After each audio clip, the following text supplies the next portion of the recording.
আসসালামু আলাইকুম। বাংলাদেশ বেতার সিলেট সংবাদ পড়ছি শিমুল আক্তার।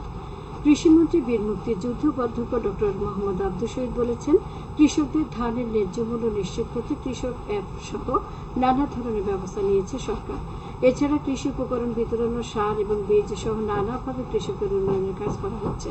গতকাল দুপুরে হবিগঞ্জ সদর উপজেলার রিচি ইউনিয়নে বাংলাদেশ কৃষি গবেষণা কাউন্সিল ও কৃষি সম্প্রসারণ অধিদপ্তর আয়োজিত খামারি অ্যাপের কর্মকার্যকারিতা যাচাইয়ে উচ্চ ফলনশীল বোরো ধানের ফলন কর্তন ও কৃষক সমাবেশে প্রধান অতিথির বক্তব্যে তিনি এসব কথা বলেন। কৃষিমন্ত্রী বলেন, প্রান্তিক কৃষকরা যদি অধিক মূল্য না পায় তবে তারা উৎসাহ হারিয়ে ফেলবে। এতে দেশে অধিক ফসল ফলানো না হলে স্মার্ট বাংলাদেশ গড়ার ক্ষেত্রে ব্যাঘাত ঘটবে।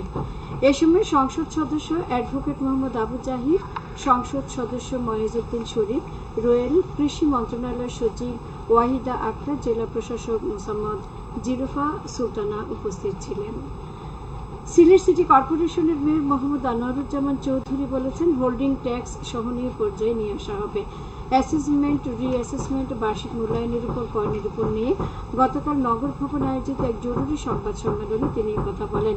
মেয়র বলেন, আগামী সপ্তাহ থেকে নাগরিক সমাজের প্রতিনিধিদের নিয়ে পর্যায়ক্রমে আলোচনা সভা করে ট্যাক্স নির্ধারণ নিয়ে যৌক্তিক সিদ্ধান্ত গ্রহণ করা হবে। এ ব্যাপারে 27টি ওয়ার্ডের রিভিউ বোর্ড গঠন করা হবে। আগামী 28 মে পর্যন্ত রিভিউর সময় বর্ধিত করা হয়েছে। এছাড়া নতুন 15টি ওয়ার্ডের অ্যাসেসমেন্ট স্থগিতের সিদ্ধান্ত গ্রহণ করা হয়েছে। মহানগরবাসী যাতে হোল্ডিং ট্যাক্স নিয়ে কোনো সমস্যায় না পড়েন সেদিকে নজর দেওয়া হচ্ছে। চলতি বছরের এসএসসি ও সমমানের পরীক্ষার ফলাফল প্রকাশ করা হয়েছে। গতকাল সকাল 11টায় গণভবনে মাধ্যমিক ও সমমান পরীক্ষার ফল প্রকাশের কার্যক্রম উদ্বোধন করেছেন প্রধানমন্ত্রী শেখ হাসিনা। এবছর 9টি সাধারণ মাদ্রাসা কারিগরি বোর্ডে গড় পাশের হার 83.4%। এদিকে সিলেটে এবারের এসএসসি ও সমমানের পরীক্ষায় পাশের হার 73.35%। আর জিপিএ 5 পেয়েছে 5,471 জন।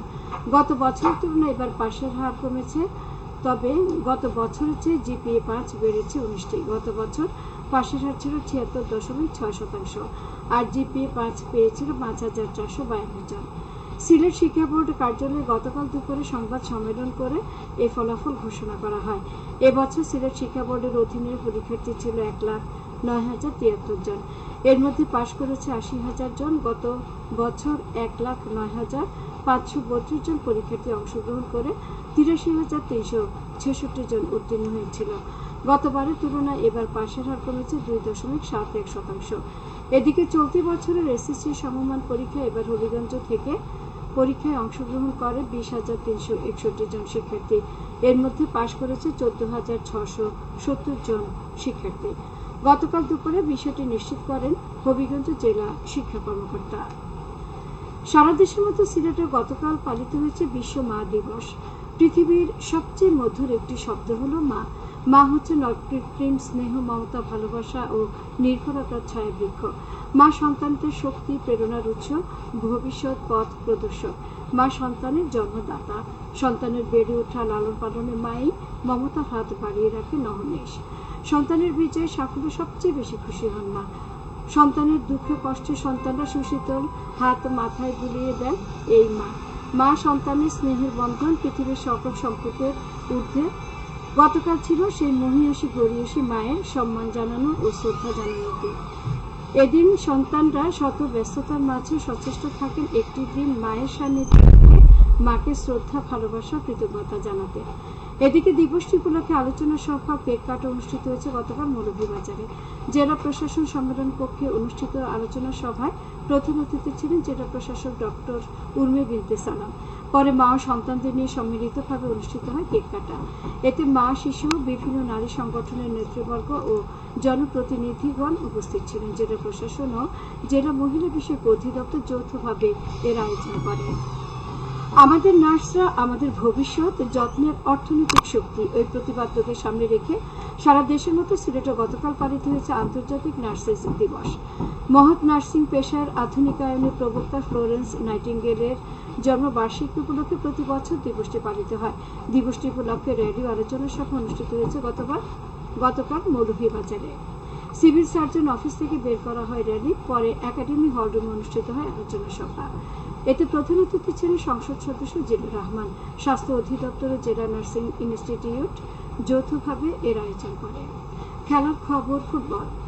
সিলেটের বিশ্বনাথ উপজেলার নাজিরবাজার পশ্চিমের মাঠে ফুটবল টুর্নামেন্টে ফ্যালকন এফসি চ্যাম্পিয়ন হওয়ার গৌরব অর্জন করেছে। গতকাল তারা 1-0 গোলে নাজিরবাজার ফুটবল একাদশকে পরাজিত করেছে। সবশেষে আবহাওয়া। সন্ধ্যা 6টা পর্যন্ত পূর্বাভাসে বলা হয়েছে সিলেট সহ পার্শ্ববর্তী এলাকায় পশ্চিম উত্তর পশ্চিম দিক থেকে অস্থায়ীভাবে ঘন্টায় সর্বোচ্চ 60 কিলোমিটার বেগে দমকা থেকে ঝোড়ো হাওয়া বয়ে যেতে পারে। সে সঙ্গে হতে পারে বৃষ্টি অথবা বজ্রসহ বৃষ্টিপাত। এসব এলাকার নদী বন্দরসমূহকে 1 নম্বর সতর্কতার সঙ্গে দেখিয়ে যেতে বলা হয়েছে। আজ সিলেটে সূর্যোদয় হয়েছে 5টা 9 মিনিটে এবং সূর্য অস্ত যাবে সন্ধ্যা 6টা 29 মিনিটে। সংবাদ শেষ হলো। আমাদের পরবর্তী স্থানীয় সংবাদ প্রচারিত হবে বিকেল 4টা বেজে 30 মিনিটে।